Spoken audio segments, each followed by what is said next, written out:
plain, ordinary, vanilla flavored function. Pretty simple, 10 over x. So take a look at that. It's a hyperbola. We've got these two arcs of it.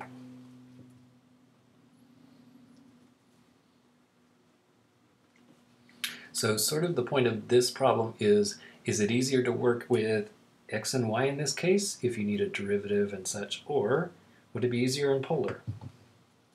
So convert this to polar form. So we can use the formulas x is equal to r cosine of theta and y is equal to r sine of theta. I just remembered those because they're in alphabetical order, x and then y, c and then s. You can always build a right triangle with x, y, r, and theta and just do the definitions of sine and cosine to get those formulas in case you forget them. So let's see, y is going to be replaced with r sine of theta. The x is going to be replaced with r cosine of theta.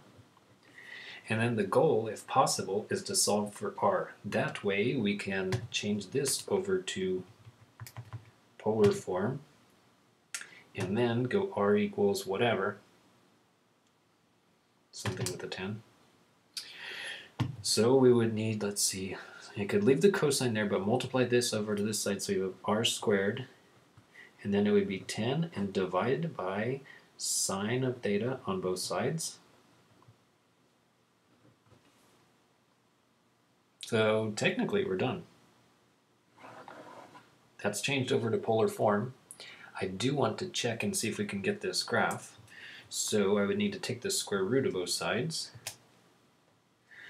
Take the square root, and then it's 10, which is divided by both sine and cosine. So let's see, I need a parenthesis for the cosine, one for the bottom of the fraction, and one for the square root. And then the window, since this is trig, should go from 0 to 2 pi. And then graph it. Yay!